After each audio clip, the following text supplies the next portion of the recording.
Okay, this video ought to be a little easier to handle since we don't have quite so much wind to deal with, suck up the noise. Had a bit of rain and some wind last night. Kind of dead right now, but we got up to 30 miles an hour last night, according to a weather station about a mile from here. And the only thing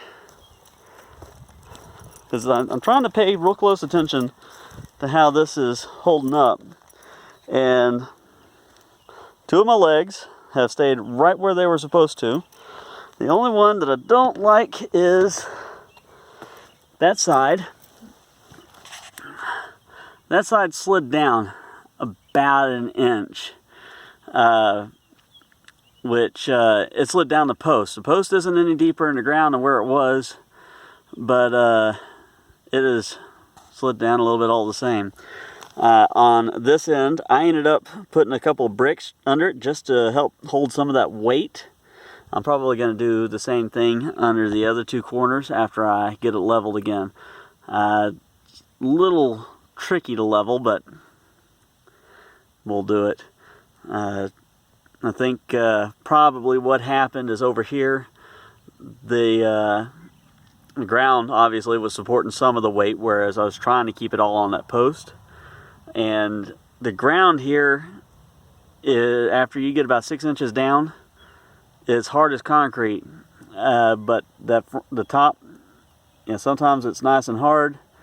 Sometimes it gets real soft. Whenever it rains, top 6 inches gets real soft, and I think that's what happened there. But we're watching it real close. We're going to see what happens. Now that I've actually managed to find a couple of windmill towers pretty reasonably priced, and I think that in the future I'm going to go that route versus trying to build these heavy oil-filled pipe towers. I like the way the tower looks, but it's just a bit scary trying to set it up. And because we had pretty high winds last night, we got new peaks on everything. This is the ISTA-BREEZE. This is the i1500. Peaked at 1,491 watts. So just under 1,500 watts. And still pushing at 35 amps. I don't know.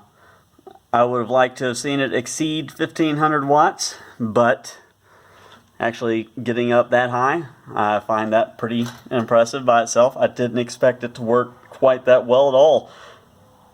And it has more than doubled my daily output.